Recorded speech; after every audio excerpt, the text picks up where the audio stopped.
Bonjour à toutes, on se retrouve pour un nouveau live. Ah, alors attendez, je déplace un peu, voilà, la caméra. On se retrouve dans un nouveau live, il est 18h24, je pense que c'est le 67e live de ce défi 365 jours de live. Et aujourd'hui, je suis très heureuse de vous retrouver en live parce que ça va être un live spécial. Ça va être un live spécial aujourd'hui parce qu'on va discuter d'un sujet qui me tient à cœur et d'un outil notamment qui me tient à cœur. Donc je vois qu'Instagram a informé tout le monde que je suis en live, donc si vous me rejoignez en live, faites-moi un petit coucou. Et si vous me rejoignez en replay, mettez-moi un petit hashtag replay et dites-moi si c'est votre premier live que vous regardez sur mon compte. En tout cas, le premier replay de live que vous regardez sur mon compte. Aujourd'hui, on va parler de la méditation parce que je vous en ai parlé il y a quelques jours, plus particulièrement hier. Enfin, je vous parle souvent de la méditation par-ci, par-là. Et les gens que j'accompagne savent la puissance justement de la méditation. Mais pour les personnes qui me rejoignent sur les réseaux sociaux, qui suivent mes lives, j'en parle dans mes stories, mais je n'ai jamais vraiment expliqué en détail le pourquoi du comment. La méditation est un outil extraordinaire dans la parentalité, un outil de dingue. La méditation est un outil que je connais depuis longtemps, je pense 4-5 ans peut-être. Non, peut-être quelques années après la naissance de ma fille. Donc, que j'ai commencé à pratiquer par-ci, par-là, je pense, ça doit faire maintenant 3 ans. Et que j'ai vraiment intégré dans ma pratique quotidienne. Et on va en parler aujourd'hui. Parce que la méditation que j'ai intégrée dans mon quotidien n'est pas la méditation comme on peut l'apprendre de manière générale sur les réseaux sociaux, sur YouTube ou même sur les applications dédiées à la méditation, genre le petit bambou ou d'autres types d'applications de ce genre. Je vise plus particulièrement donc la méditation guidée parce que la méditation que j'incorpore justement dans mes accompagnements et la façon dont je l'enseigne dans mes accompagnements, c'est une méditation qui est purement sur la respiration. Ce n'est pas une méditation qui est guidée par une voix extérieure. C'est une méditation que vous faites par vous-même justement pour muscler un muscle spécifique dont on va parler aujourd'hui. Coucou tous en boîte, j'espère que tu vas bien. Donc, la méditation, comme je l'enseigne dans mes accompagnements, je l'ai intégrée maintenant, ça fait à peu près 1 an. Ça fait à peu près 1 an que je pratique la méditation au quotidien. Et la durée peut varier et la façon de faire peut varier. C'est-à-dire, la durée, ça peut être des sessions. Coucou. Ça peut être des sessions de 30 minutes. 30 minutes d'affilée. Parce que je suis seule à ce moment-là, parce que j'en ressens le besoin, ou peu importe. En général, c'est surtout parce que je suis seule à ce moment-là, ou alors je suis dans une situation où je peux faire 30 minutes d'affilée. Ça peut être 10 minutes, ça peut être 5 minutes, ça peut être en faisant la vaisselle, ça peut être en m'occupant de ma fille, ça peut être au moment où elle fait la sieste, ça peut être en marchant, ça peut être au moment où elle fait des crises. Et on va en parler aussi de ça. La méditation n'a pas à être quelque chose que l'on fait au calme, les yeux fermés et dans un endroit où on est seul, sans ses enfants plus particulièrement. Ça n'a pas à être ça. Ça n'a pas à être ça. Pourquoi ? La méditation est justement l'art de se connecter à soi, de se connecter au moment présent, malgré tout, malgré que l'enfant soit là, malgré le bruit environnant, malgré le temps, le peu de temps que l'on a, malgré tout. Je repars. Alors, j'ai pas compris, tout s'emboîte, désolée. Mais si tu peux préciser, j'ai pas compris, je repars. Je regarderai en streaming. Ok, pas de souci, pas de souci. Tu pourras regarder en replay, ce sera sur Facebook.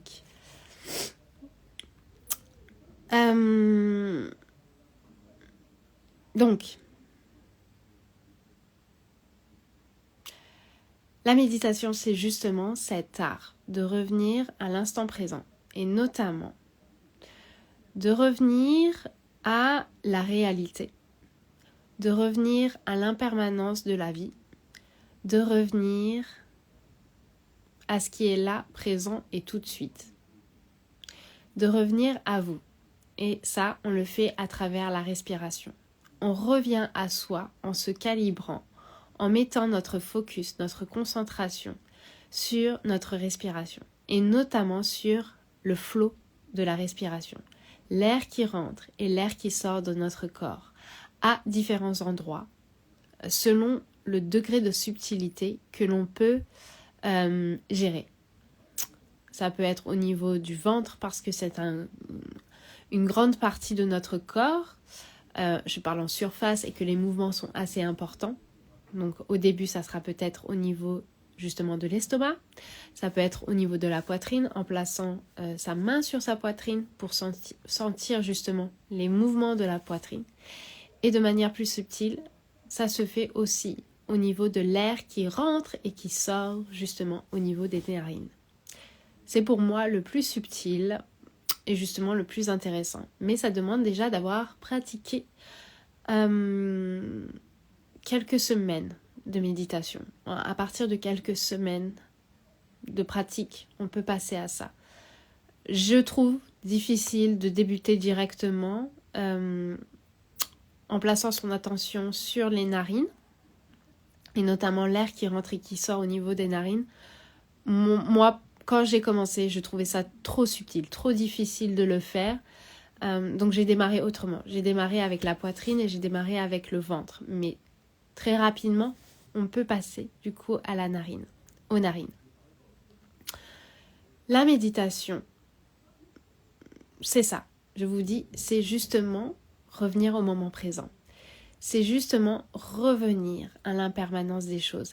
C'est revenir à ce qui est là, maintenant, tout de suite. Ce qui est en vous et qui est totalement neutre. C'est hyper puissant parce que dans la méditation, vous musclez justement le muscle qui vous permet de vous détacher de vos pensées. C'est hyper intéressant de juste fermer les yeux et de voir à quel point notre cerveau va nous emmener n'importe où. N'importe où. C'est-à-dire que vous fermez les yeux et assez rapidement, des pensées vont venir. Des pensées peut-être positives et souvent des pensées négatives, des pensées qui sont orientées autour du manque, de la négativité, de la colère, de la tristesse, du sentiment qu'on n'est pas assez. Il y a beaucoup de choses, beaucoup de pensées qui viennent dans notre cerveau, même si vous ne voulez pas.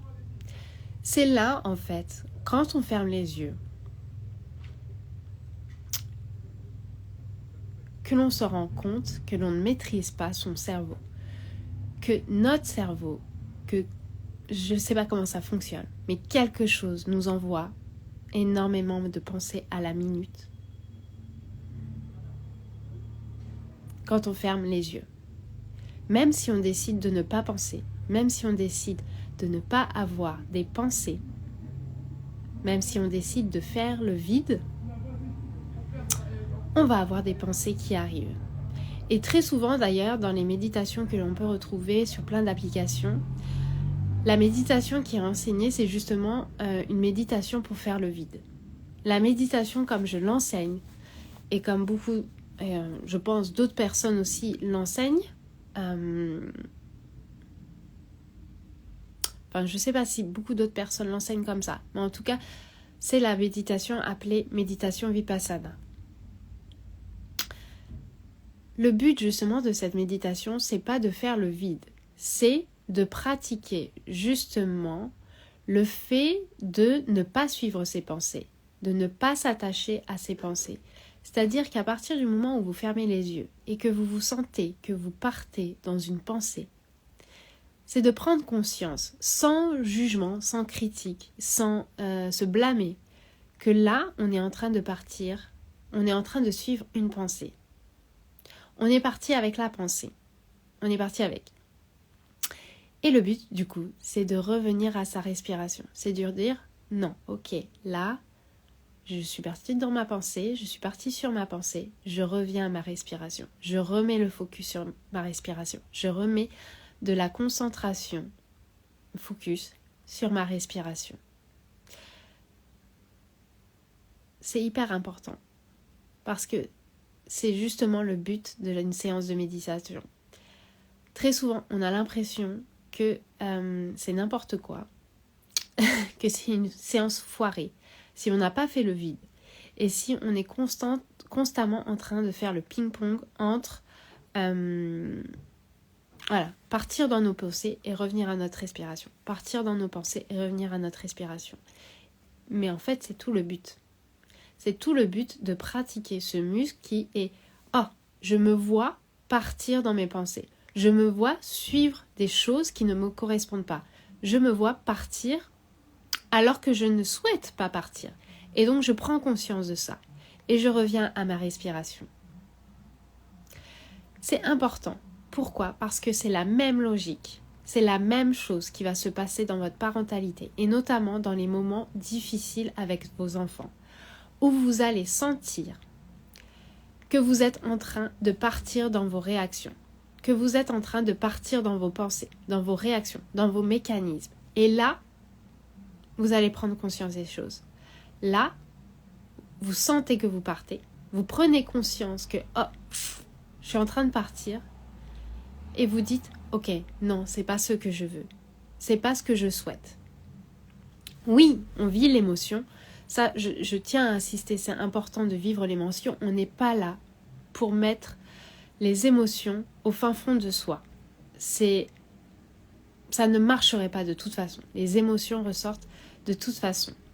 L'important, c'est de vivre les émotions, mais aussi de les comprendre, de comprendre ce qui se cache derrière. C'est là où c'est super important, pour faire un travail en profondeur. Mais dans un premier temps, ça demande de vivre les émotions. Et donc, on n'est pas là à dire qu'il ne faut pas vivre les émotions. Mais on est là, ici, pour dire que on veut vivre les émotions, mais on ne veut pas être tout simplement dans la réactivité face à ces émotions. Parce que de toute façon, quand vous êtes dans la réaction, vous ne vivez pas les émotions. Vous n'êtes pas en connexion véritablement avec vos émotions, avec la profondeur des émotions. Les réactions, ce sont tout simplement des esquives, des moyens d'esquiver les émotions pour éviter de les sentir et de les vivre. Et c'est justement quand vous sentez, quand vous prenez conscience qu'en fait là vous partez en réaction parce que vous avez une émotion inconfortable qui est là, quand vous prenez conscience de ça, vous avez le pouvoir de revenir à vous et notamment de revenir à votre respiration. À cet endroit qui est neutre et qui vous permet de vous détacher totalement de vos pensées. Parce que c'est les pensées qui vont faire le cercle vicieux de vous amener aux réactions, à des réactions de plus en plus fortes. Vos pensées vont escalader et vous amener à des réactions. C'est pas ce qu'on veut. On veut revenir à l'émotion, vivre l'émotion, mettre de la conscience là-dessus et après, une fois qu'on a vécu l'émotion, coucou Oli, 4 Oliva. C'est une fois qu'on a pris conscience, justement, qu'on a vécu nos émotions, c'est une fois qu'on a vécu l'émotion, qu'on passe la vague de l'émotion, qu'on va pouvoir interagir avec l'enfant consciemment et surtout de manière appropriée avec lui parce que on n'est plus dans l'image, on n'est plus dans le tableau, on n'est plus dans le paysage.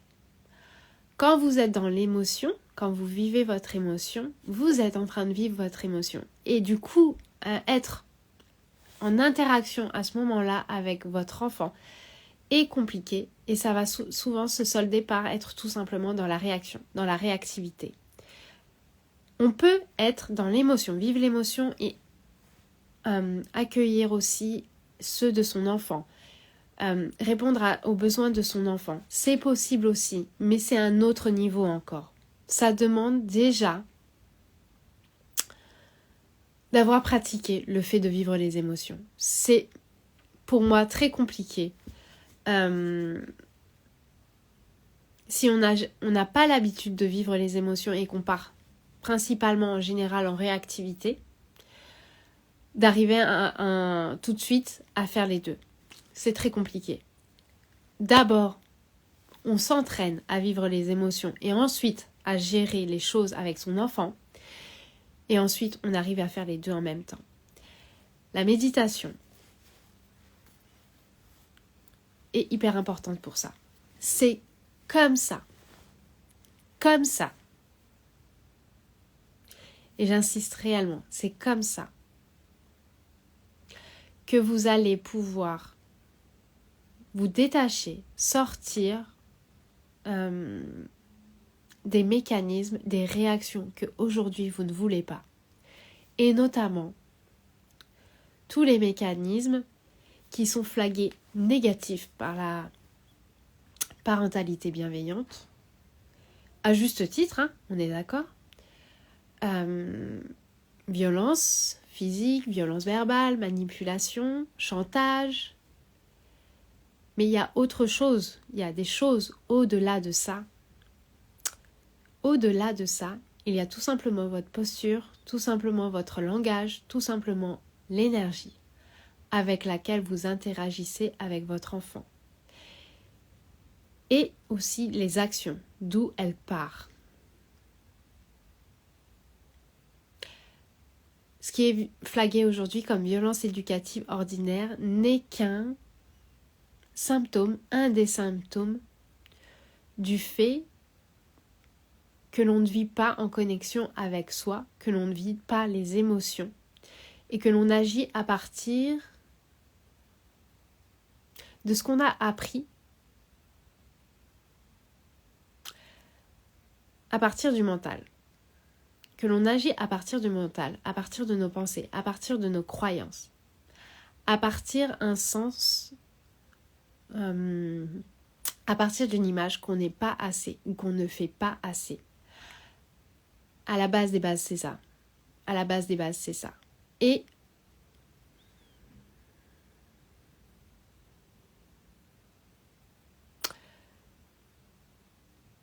des fois, on ne le voit pas. Je sais qu'on ne le voit pas. Très souvent, on ne le voit pas.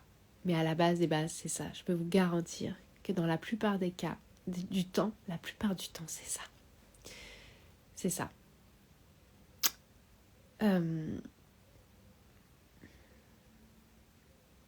Donc la méditation est puissante pour ça.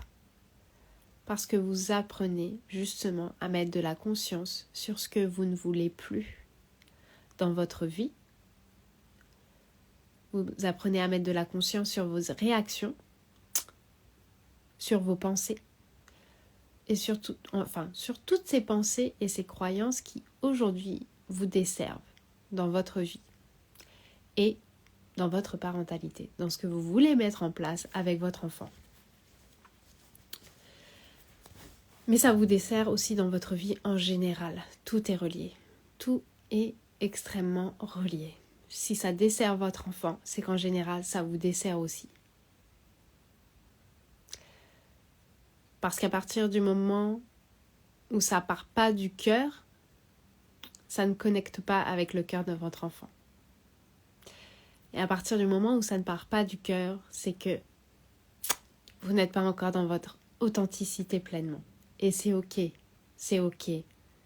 On n'a pas à se blâmer pour ça non plus, parce que c'est le chemin de beaucoup d'entre nous, parents aujourd'hui, du fait de notre éducation, du fait de tout simplement l'histoire que l'on a vécue. Et c'est ok, c'est ok. Mais c'est aujourd'hui qu'on décide justement de changer ça. C'est aujourd'hui qu'on décide de mettre en place quelque chose de différent. Et tout ça, ça passe par la conscience. Ça passe par vous qui mettez de la conscience sur ce qui se passe au moment où ça se passe. Et la méditation, c'est exactement ça. Vous mettez de la conscience sur ce qui se passe au moment où ça se passe. La méditation, c'est une pratique que vous faites tous les jours.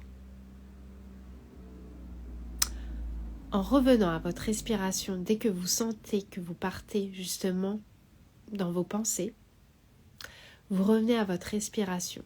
Vous apprenez à vous détacher de vos pensées. Vous apprenez à revenir au moment présent. Vous apprenez à vivre réellement ce qui se passe dans votre corps, à vivre l'émotion. Et vous apprenez du coup à vivre au lieu d'être dans la réaction. C'est pour ça que la méditation est extrêmement porteur dans la parentalité. C'est pour ça que je l'utilise dans mes accompagnements. Parce que j'aurais beau vous expliquer toutes les choses du monde, j'aurais beau vous expliquer de mettre de la conscience sur les choses, j'aurais beau vous expliquer que c'est vos pensées là qui vous mènent à être dans la réaction. Je peux vous expliquer plein de choses, mais ça ne reste que de la théorie. Ça ne reste que de la théorie. C'est à vous maintenant de pratiquer. Et pratiquer, ça demande de pratiquer en dehors des moments de crise, au moment des moments à chaud, comme je les appelle. En dehors de ces moments où tout se casse la binette. En dehors des moments où votre enfant est en crise, en dehors des moments où vous êtes en crise, parce que là, forcément, si vous n'avez pas pratiqué dans les moments où c'est ok, si vous n'avez pas développé le muscle, ce muscle de la conscience, dans les moments où c'est ok, jamais ce muscle ne va se déclencher, ne va être assez fort pour gérer les moments où c'est pas ok.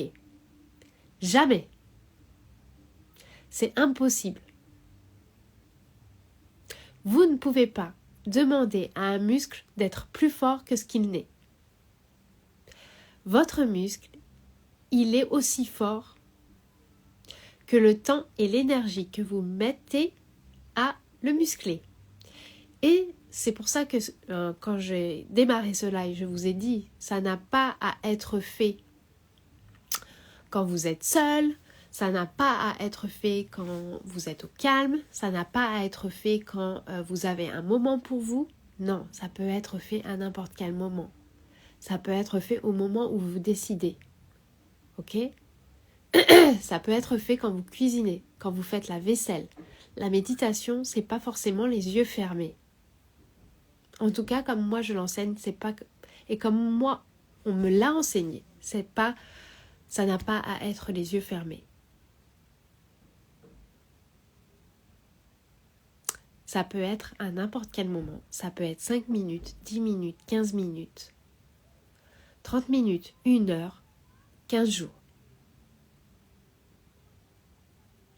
Il y a des retraites Vipassana qui durent des jours entiers, pendant lesquels vous méditez, je crois, 8 heures ou plus par jour. Je n'en ai jamais fait, mais on m'a raconté des expériences par rapport à ça. Juste waouh! D'ailleurs, j'aimerais en faire. Mais c'est pas le sujet du live.